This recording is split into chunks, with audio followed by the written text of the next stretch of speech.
Welcoming a new pet into your home is an exciting journey, filled with joy, challenges, and plenty of learning along the way. If you're a new pet parent, or even if you've had your furry friend for a while, it's easy to make mistakes without even realizing it. Trust me, I've been there.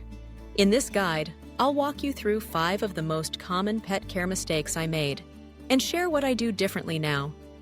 There's no judgment here, just real talk, honest experiences, and practical advice designed to help you give your pet the happiest, healthiest life possible. Let's dive right in with our first mistake: inconsistent feeding times. When I first got my pet, I fed them whenever it worked for my schedule, sometimes in the morning, sometimes at night, and occasionally whenever they looked especially cute and hungry. It felt flexible, but what I didn't realize was just how much pets rely on routine. Regular feeding times aren't just a nice to have, they're essential for your pet's well-being. When meal times are unpredictable, pets can become stressed and even develop digestive issues. They don't understand why the food comes late or sometimes early. It just feels unsettling. Their bodies crave consistency, just like ours do with sleep or work schedules. Now, I set specific feeding times every day and stick to them. It's become a predictable part of our daily rhythm, and my pet seems much calmer and happier. If you're struggling to remember, try using daily reminders on your phone or invest in an automatic feeder. These simple tools can make a world of difference, especially if your lifestyle is busy or unpredictable. You'll notice your pet starts anticipating mealtime in a healthy way, and you'll probably feel more organized too. The bottom line?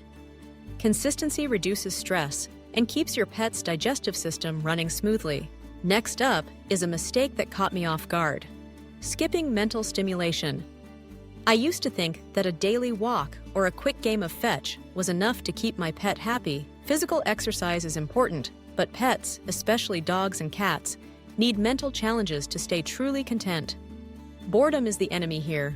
When pets don't have enough to do, they'll often find their own entertainment, which usually means chewing furniture, excessive barking, or other destructive behaviors. I learned that lesson the hard way.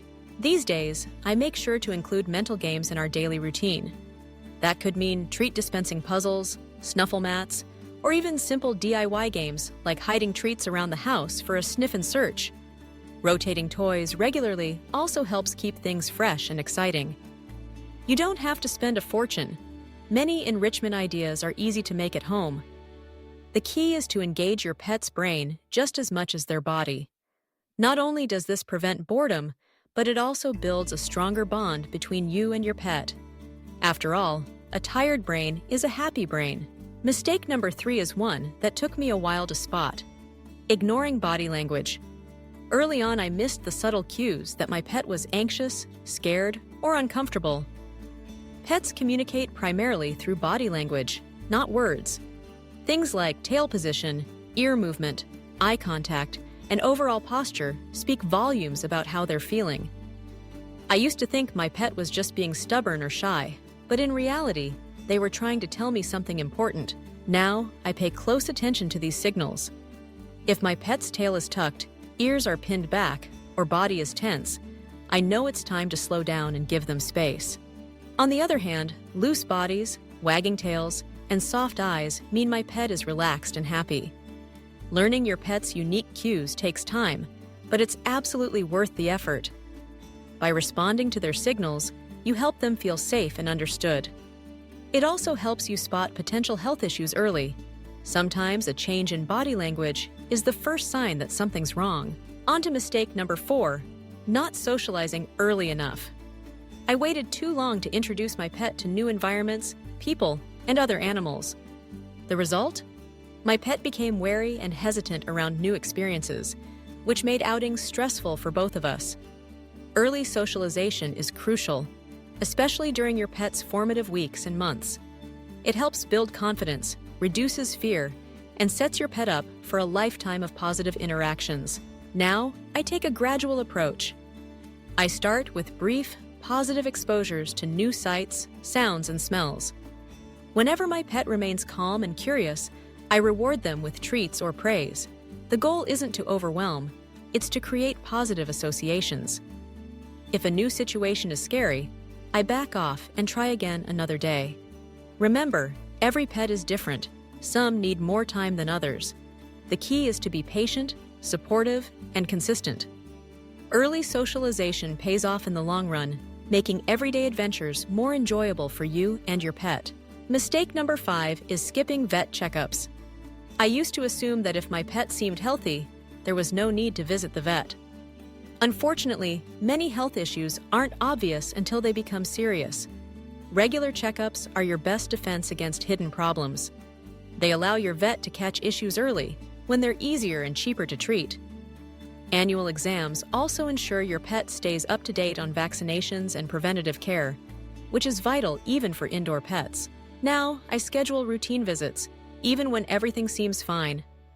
It's a small investment in peace of mind and long-term health. Don't wait until your pet is showing signs of illness.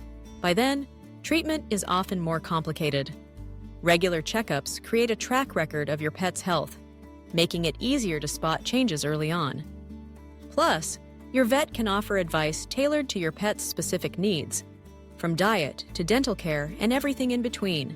As we wrap up, I want to remind you that making mistakes is part of the learning process. No one gets everything right the first time, and even experienced pet owners slip up occasionally. The important thing is to keep learning and making small changes that add up to a healthier, happier life for your pet. Whether it's sticking to a feeding schedule, adding more mental games, tuning into your pet's body language, socializing early, or keeping up with vet visits, every positive step counts. You're doing great. Just by watching and learning, you're already becoming a better pet parent. Keep going, keep growing, and remember, your pet thanks you for all the love and care you give. If you found these tips helpful, give the video a thumbs up, hit subscribe, share them with other pet lovers, and let us know in the comments what lessons you've learned along the way. Here's to a lifetime of happy, healthy adventures with your furry friend.